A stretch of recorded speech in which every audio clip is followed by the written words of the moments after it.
अस्सलामु अलैकुम वरहमतुल्लाहि वबरकातुहू। दोस्तों, मैं निशात अहमद आप तमाम साथियों का बहुत बहुत इस्तकबाल करता हूं, खैर मकदम करता हूं, वेलकम करता हूं आपके अपने ही यूट्यूब चैनल जीएस ऑनलाइन पर। तो एक बार चैनल को सब्सक्राइब करके घंटी वाले आइकन को प्रेस कर कर नोटिफिकेशन को ऑल कर लीजिएगा।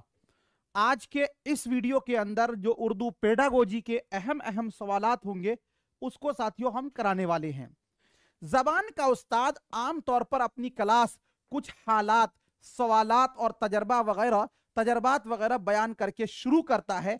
इसे डॉट डॉट कहा जा सकता है। माँ कबल पढ़ाई का काम, पढ़ने के दौरान का काम, जारी काम, माँ बाद पढ़ाई का काम। माँ कबल पढ़ाई का काम का मतलब होता है साथियों जी पढ़ाई से पूर्व का कार्य। माँ बाद पढ़ाई का काम का मतलब होता है पढ़ाई के बाद का काम। आप देखते होंगे एक टीचर साथियों जब स्कूल में आते हैं तो वो टीचर जब क्लास शुरू करते हैं तो वो कहते हैं आज बहुत सख्त ठंडी है ना।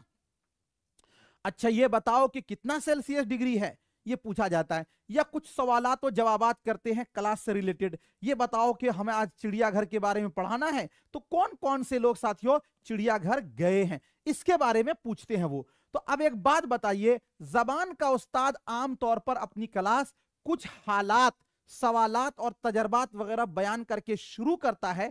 तो ये जो हालात, तजर्बात और साथियों सवालात होंगे ये कब का काम होगा, ये आपको पूछा जा रहा है।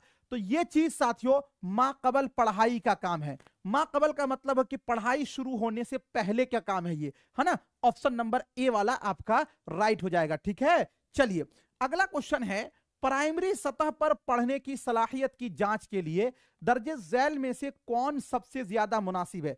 देखिए प्राइमरी का मतलब हो गया कि यानी प्राथमिक क्लास में, किसमें, प्राथमिक दर्ज क्लास में यानी प्राथमिक कक्षा में कौन साथियों सबसे बेस्ट तरीका है किसके लिए, पढ़ने की सलाहियत की जांच के लिए। याद रखिएगा प्राइमरी सतह पर पढ़ने की सलाहियत यानी एक बच्चे की जो पढ़ने की सलाहियत है वो क्या है, अगर उसका हमको मूल्यांकन करना है, उसका जांच करना, उसका अंदाजा कद्र करना है तो साथियों सबसे ज्यादा मुनासिब कौन होगा। हुरूफ तहज्जी को निशानजद करना मतलब अली बा ता को वो जान रहा है या नहीं जान रहा। अलामात तलफ्फुज को जानना, मतन की समझ, पढ़ने में रवानी। चलिए बताइए 137 नंबर। एक बात आप सबसे पहले समझ लीजिएगा, अगर तो पेडागोजी में कभी भी आप गलती नहीं करिएगा। ध्यान दीजिए, जब कभी साथियों आपको पूछा जाए कि लिखने का मतलब क्या होता है, लिखने का मतलब यह है कि अपनी हालात को अपनी जबान में लिखना और साथियों मौका और मौके को देखकर लिखना। अगर आपको पूछे पढ़ने का मतलब क्या होता है, तो पढ़ने का मतलब होता है अर्थ को समझना। अर्थ को समझने का मतलब होता है माना को समझना। इसी को बोल सकते हैं मतन के माना को समझना और इसी को बोल सकते हैं मवाद को समझना। ये अलग अलग चीजें आपको आएंगी। तो प्राइमरी सतह पर पढ़ने की सलाहियत का अगर जांच करना है तो चूंकि साथियों पढ़ने का मतलब ही होता है कि बच्चे मतन की क्या समझ है उसको, यानी मतन की समझ को जांच करना। ठीक है, ऑप्शन नंबर सी वाला आपका राइट हो जाएगा। बहुत सारे लोग सही आंसर दे रहे हैं, कुछ लोग है तलफ्फुज को जानना। तलफ्फुज नहीं होगा, वो मतलब मतन को समझ रहे हैं या नहीं समझ, इसलिए कि पढ़ने का मतलब ये होता है। प्लीज एक बार वीडियो को लाइक कर दें आप लोग। आप लोग कंजूसी तो करते हैं, इसमें तो कोई झगड़ा नहीं है, एक बार लाइक तो कर दीजिए। अरे लाइक करने में क्या जाता है भाई, कितने प्यार मोहब्बत से, है ना। और एक बार लाइक कर दीजिए। जिन लोगों ने कर दिया है लिखिए कि मैंने कर दिया है, एक बार कर दें लाइक, है ना। चलिए जे उसके बाद साथियों अगला क्वेश्चन है 138 नंबर में, तरसीली जबान की तदरीस की ज्यादा तवज्जो होती है। ध्यान दीजिएगा, तरसीली जबान की तदरीस की ज्यादा तवज्जो होती है। 138 नंबर क्वेश्चन, तरसीली जबान का मतलब क्या होता है, पहले इसी को आप समझ लीजिए।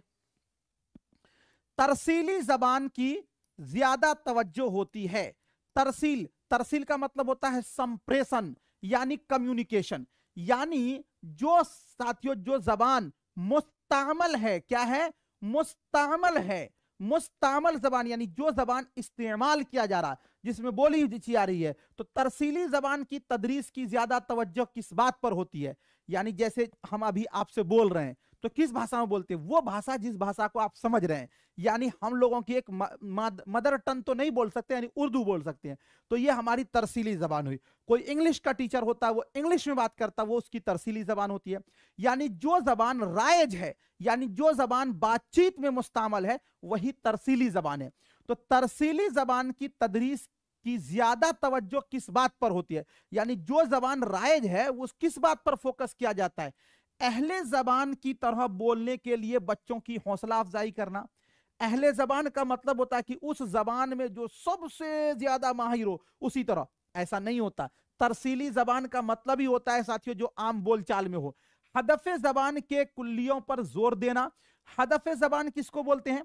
हदफे जबान उस जबान को बोला जाता है जिस जबान को आप साथियों सीखते हैं, यानी इस जबान को बोला जाएगा मेयारी जबान, और इसी हदफे जबान को बोला जाएगा साथियों दूसरी जबान। क्या बोलेंगे इसको? दूसरी जबान बोलेंगे। तो तरसीली जबान की तदरीस इस पर नहीं होती है, इसलिए कि दूसरी जबान पर नहीं होती है। आमोजगारों को तरसीली महारत फराहम करने पर, बिल्कुल सही है कि जो जबान मुस्तामल है उसमें आमोजगार निपुणता प्राप्त करे, यानी उसके अंदर वो माहिर हो, इसी पर होता है। ऑप्शन नंबर सी वाला आपका राइट हो जाएगा। 138 नंबर क्वेश्चन का ऑप्शन सी आगे हो जाएगा, राइट हो जाएगा।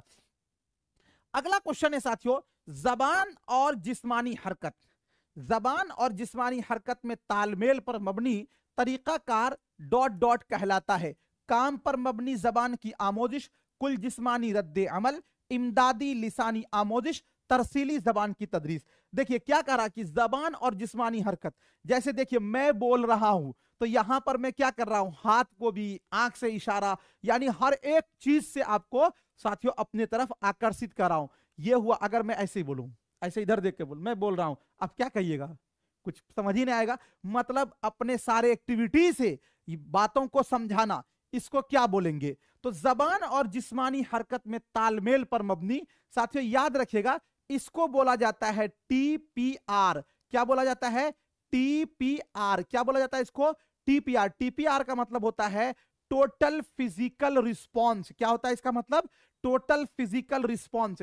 इसी को बोलते हैं साथियों उर्दू के अंदर कुल जिस्मानी रद्दे अमल, यानी जबान से बोलना और हाथों से, अपने आजा से हरकत को भी तालमेल करना, इसी का नाम है टीपीआर, और इसी को बोलते हैं कुल जिस्मानी रद्दे अमल।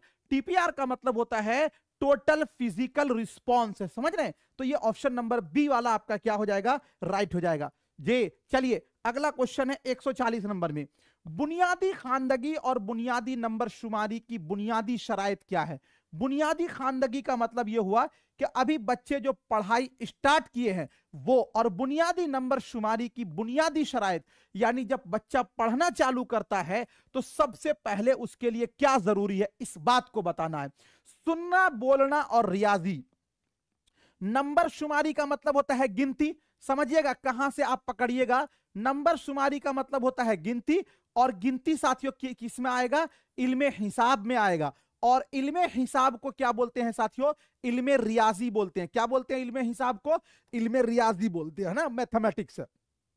तो आप समझ गए, बुनियादी खानदगी निकालना है और बुनियादी नंबर शुमारी। चलिए देखते हैं। सुनना, बोलना और रियाजी, पढ़ना, लिखना और एदाद का बुनियादी इल्म, लिखना, पढ़ना और माहौलियात। माहौलियात तो होगा ही नहीं, इसलिए कि इसका कोई मतलब नहीं। पढ़ना, लिखना और एदाद से खेलना। चलिए 140 नंबर क्वेश्चन का बहुत सारे लोगों का साथियों सही हो रहा है, लेकिन आपको ध्यान दीजिएगा साथियों क्या पूछा गया है। बुनियादी खानदगी और बुनियादी नंबर शुमारी की बुनियादी शराइत क्या है? देखिए बुनियादी शराइत, चूंकि अब देखिए कुछ लोग यही गलती कीजिएगा, यही होता है, कौवा उड़, तोता उड़, मैना उड़, है ना। शिकारी आएगा, जाल बिछाएगा, जाल में मत फंसना, और जाल में फंस गए। हम आपको ये कह रहे हैं बाबू साहब, रटा रटा हुआ काम मत कीजिए, क्वेश्चन को समझिए, भागने की कोशिश मत कीजिए, चीजों को समझिए। बुनियादी खानदगी, अब एक बात बताइए, बुनियादी खानदगी, खानदगी में पढ़ना सुनना आएगा? खानदगी का मतलब होता है पढ़ना, सुनना आएगा इसमें, बोलना आएगा इसमें, इसका मतलब होता है पढ़ना। तो सुनना तो आ नहीं सकता, पहला तो कट गया। माहौलियात भी नहीं आएगा, यह भी कट जाएगा। और यहां पे देखिए होगा पढ़ना, लिखना और इआदाद से खेलना। खेलना नहीं होगा चूंकि बुनियादी नंबर शुमारी है। पढ़ना, लिखना और इआदाद का बुनियादी इल्म यानी बेसिक जानकारी, ये बी वाला होगा। क्या होगा? बी वाला ऑप्शन होगा। समझ रहे हैं आप? चलिए, समझ गए। चलिए अगला क्वेश्चन है 141 नंबर में, कवायद सिखाने में तलबा की मदद के लिए जो हम अमली कामों का डिजाइन तैयार करते हैं उसके हवाले से दर्जे झैल में से कौन सबसे मौजू है? कवायद सिखाने में तलबा की मदद के लिए जो हम अमली कामों का डिजाइन करते हैं, यानी बच्चे को कवायद सिखाया जाता है, उसके लिए साथियों जो हम अमली काम मतलब बच्चे जो ग्रुप में काम करते हैं, इसके हवाले से दर्जे झैल में से सबसे मौजू क्या होगा? चलिए, उसे बामाना होना चाहिए, उसे बहुत मामूली मालूमाती होना चाहिए, उसे उस्ताद की नुक्ता नजर से बामकसद होना चाहिए, उसका कोई समाजी अमल नहीं होना चाहिए। देखिए क्वेश्चन क्या कहा आपसे, कवायद सिखाने में तलबा की मदद के लिए जो हम अमली यानी बच्चे को कवायद सिखाने के लिए जो हम डिजाइन तैयार करते हैं या जो भी मेथड सोचते हैं वो सबसे मौजू कौन सा होगा? अगर हम ये बोलें कि उसका कोई समाजी अमल नहीं होना चाहिए, ये तो सरासर गलत है, ये नहीं हो सकता है।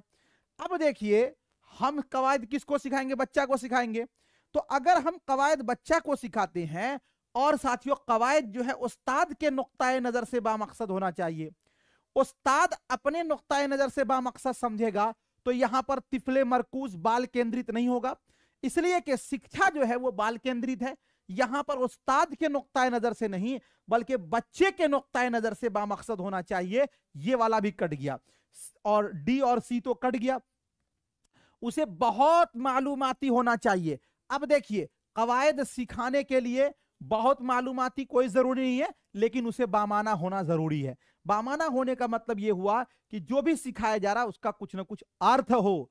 ऑप्शन नंबर ए वाला आपका राइट हो जाएगा 141 का। 142 नंबर में है, कवायद की तर्जुमानी का तरीकाकार डॉट डॉट नहीं करता, यानी निगेटिव। कवायद की तर्जुमानी का तरीकाकार डॉट डॉट नहीं करता यानी निगेटिव, वहां पर क्या होगा? चलिए बताइए। मादरी जबान के जरिए आमोजिश की हौसला अफजाई। अब एक बात ये हमको बताइए, हमने आपको कहा है कि बच्चे को सबसे पहले मातृभाषा में यानी कि मदर टंग में हम उनको जबान सिखाएंगे। तो साथियों ये तो जाहिर सी बात है, ये तो गलत हो गया कि मादरी जबान के जरिए आमोजिश की हौसला अफजाई करना। ये सही है कि बच्चे अगर मादरी जबान में सीखें तो उनकी हम हौसला अफजाई करें, ये बात बिल्कुल सही है और हमको निगेटिव वाला लेना है।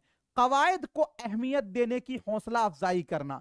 अब देखिए इसके अंदर साथियों क्या कहा जा रहा है कि कवायद की तर्जुमानी का तरीका, इसमें हम कवायद की अहमियत को हौसला अहमियत देने की हौसला अफजाई कर रहे, बिल्कुल सही है, इसमें कवायद इस्तेमाल होगा, ये भी सही है।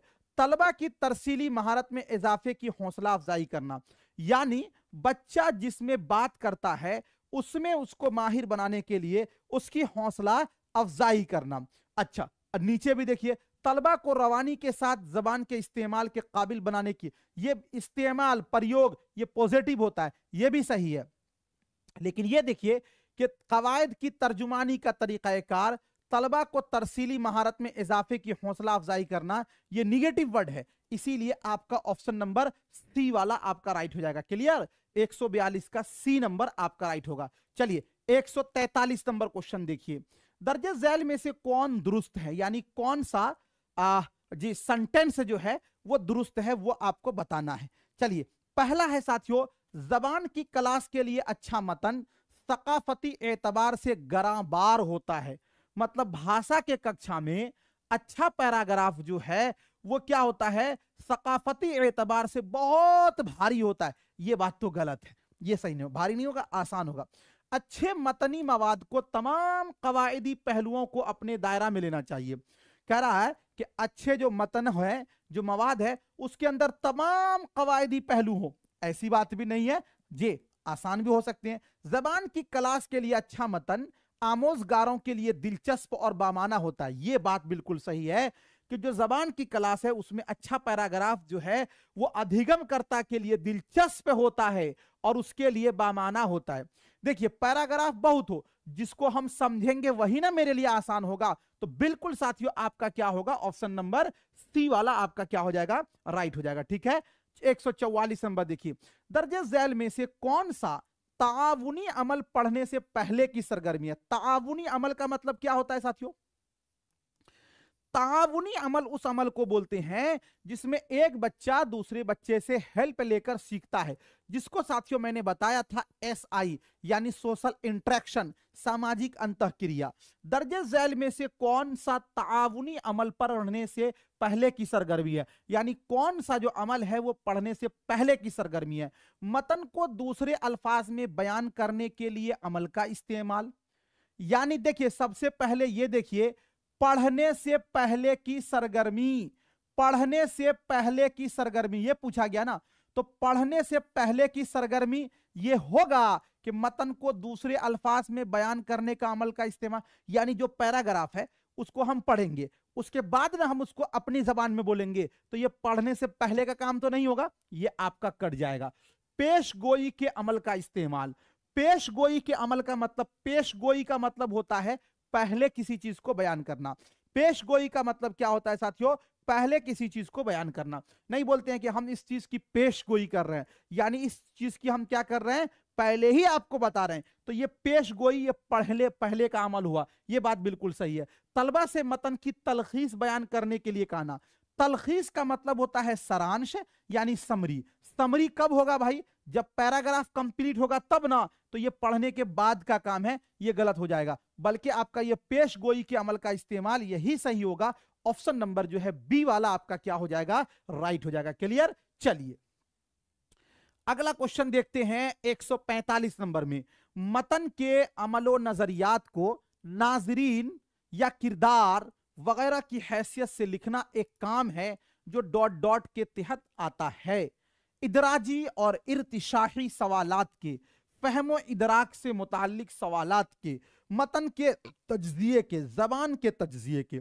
चलिए 145 नंबर क्वेश्चन का क्या होगा, तो साथियों कहा जा रहा है कि मतन के अमलो नजरियात को नाजरीन या किरदार वगैरह की हैसियत से लिखना एक काम है। यह साथियों इदराजी और इर्तिशाही सवालात के अंदर आता है। ऑप्शन नंबर ए वाला आपका राइट हो जाएगा।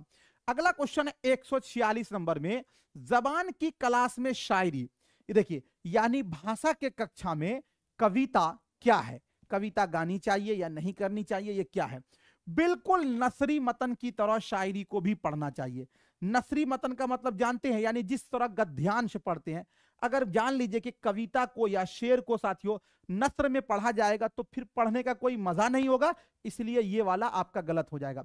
सबसे पहले शायर का मुफस्सल तारुफ और फिर शायरी की तदरीस होनी चाहिए, यानी सबसे पहले शायर का मुफस्सल तारुफ, यानी शायर के बारे में जानेंगे। एक बात बताइए, जबान के क्लास में शायरी कीजिएगा तो क्या सबसे पहले शायर के बारे में जानते हैं कि शायर कहां पैदा हुआ, इस चीज के बारे में, और तब हम शायरी करते हैं क्या?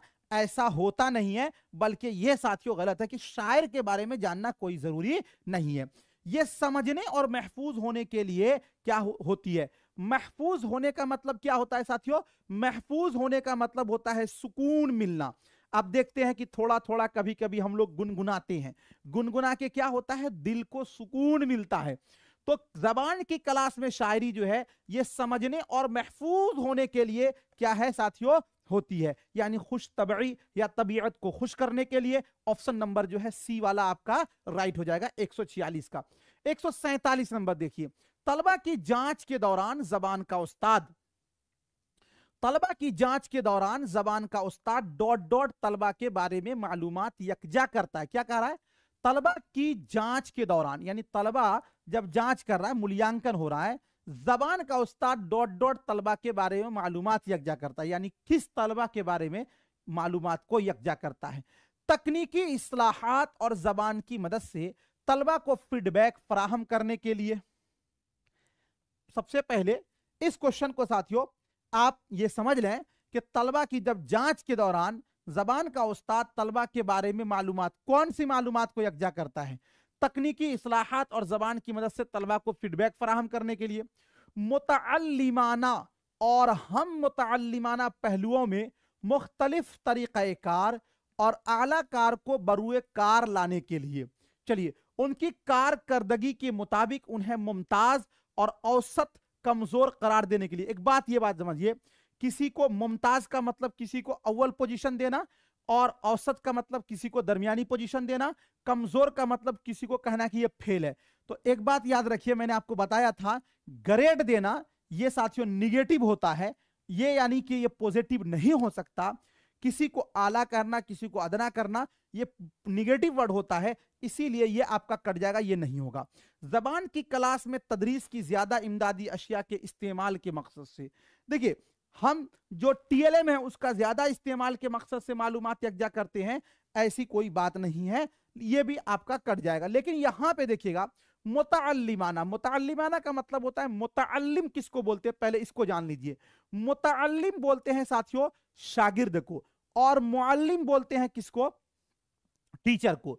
तो तलबा की जांच के दौरान जबान का उस्ताद डॉट डॉट तलबा के बारे में मालूमात यकजा, किसके बारे में, मुतअल्लिमाना यानी सीखने की, और हम मुतअल्लिमाना पहलुओं में मुख्तलिफ तरीक़े कार और आला कार को बरूए कार लाने, मतलब बच्चे ने क्या सीखा और उसके हमजोलियों ने क्या सीखा, उस चीज को साथियों आगे बढ़ाने में। तो इसीलिए इसका क्या होगा, ऑप्शन नंबर बी वाला आपका राइट हो जाएगा। क्लियर। चलिए 148 नंबर में है, कोर्स के दौरान आमोजगारों की परेशानियों, मालूमात में खला और महारत में कमियों को मालूम करने के लिए जो जांच होती है उसे कहा जाता। आज इसका 18 नंबर जो वीडियो पढ़ाया था आपको, अंदाज़ाए कद्र, जी अब एप्लीकेशन पे आपको पढ़ाया था, वहां से आप देखिएगा, है ना।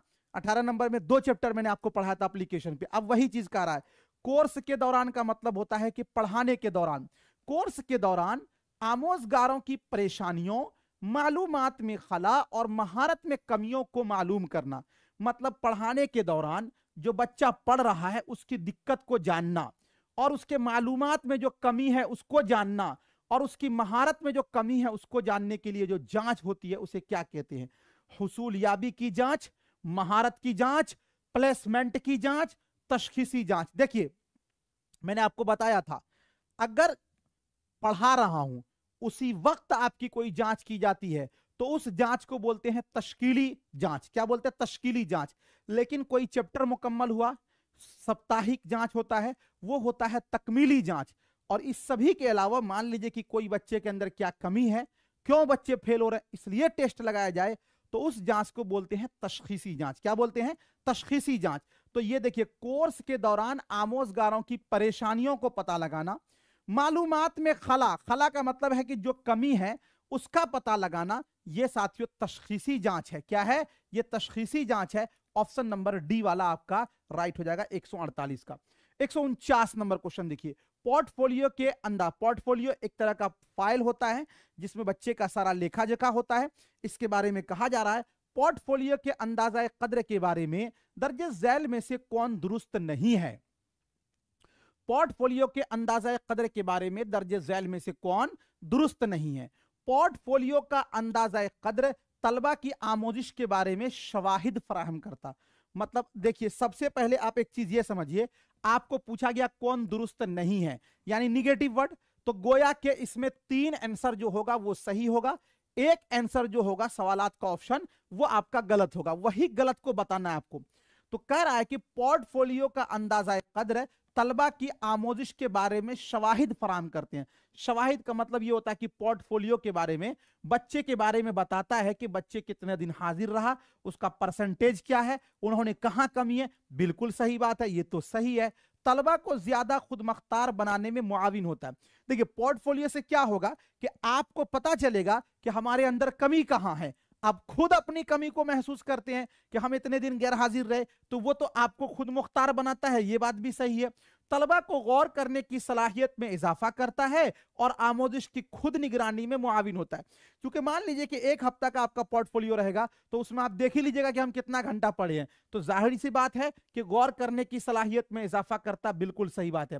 पोर्टफोलियो का अंदाजा कद्र तलबा की आमोजिश का एक बार किया जाने वाला अंदाजा कद्र। एक बात बताइए, जो पोर्टफोलियो होता है वो एक बार अंदाजा कदर नहीं होता है, बल्कि बार बार होता है। जब मौका मिलेगा, जब साथियों मिलेगा तब होगा। ये एक बार गलत है और यही आपका राइट आंसर होगा, इसलिए कि यहां पे पूछा गया है जो नहीं है वो बताना। तीनों सही है, ये वाला गलत है, तो ऑप्शन नंबर डी वाला आपका क्या हो जाएगा, राइट हो जाएगा। क्लियर। चलिए अगला क्वेश्चन देखते हैं 150 नंबर में। कवायद की क्लास में हमें पहले वजाहत करनी चाहिए कि किस तरह कवायद के निकात बनते हैं। फितरी अंदाज में कवायद के निकात पेश करना चाहिए। गैर मामूली निकात अगर कोई है क्योंकि वजाहत करनी चाहिए। उनके समाजी अमल का बयान होना चाहिए। यानी हम कवायद का क्लास करा रहे हैं, तो कवायद के क्लास में हमें सबसे पहले क्या करनी चाहिए। चलिए एक बात बताइए भाई, कवायद के क्लास में हम आए और बच्चे से इतनी हार्ड जबान इस्तेमाल करने लग गए कि बच्चे ने सोचा कि ओहो अब मेरे बस की बात नहीं है।